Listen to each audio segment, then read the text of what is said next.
Trump যে বড় গলায় বলছে আমি এই করেছি সেই করেছি সেটা কিন্তু তার দেশের মধ্যে এখন প্রশ্নের সম্মুখীন।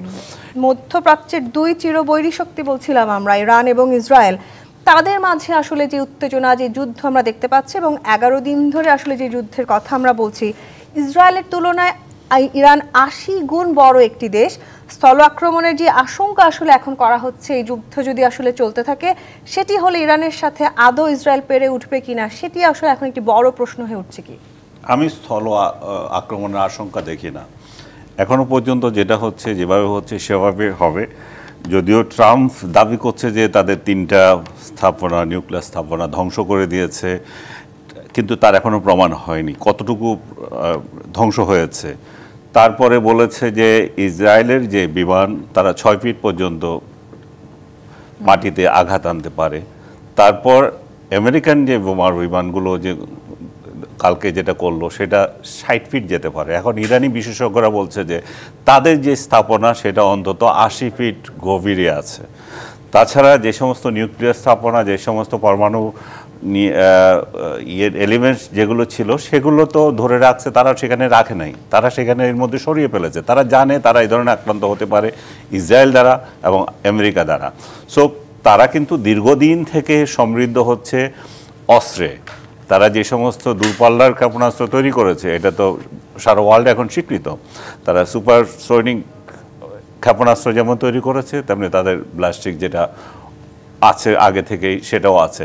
সো এখন যেই হারে যুদ্ধ হচ্ছে, এই পর্যায়ে আমি ইরানকে একটুখানি বাড়তি দিতে চাই আজ পর্যন্ত,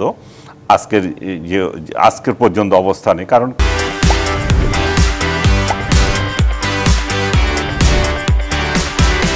কালকে যখন মার্কিন যুক্তরাষ্ট্র এই হামলা করলো, সবাই ধারণা করেছিল যে ইরান একটা পাল্টা আক্রমণ করবে। আসলে ইরান এটা যে করে নাই, সেটা হচ্ছে সবচেয়ে বুদ্ধিমত্তার কাজ। কারণ ইসরায়েল ড্র্যাগিং করে নিয়ে এসছে আমেরিকাকে, যাতে করে এখানে এই যুদ্ধে জড়িয়ে যায়। যুদ্ধে যখন জড়িয়ে যায়, ইরান যদি কোনোভাবে আক্রমণ করে, সেটা তাহলে ইরান এবং মার্কিন যুক্তরাষ্ট্রের যুদ্ধ হতো। সেই যুদ্ধে ইরানকে নিশ্চয় আমেরিকা ছাড় দিত না।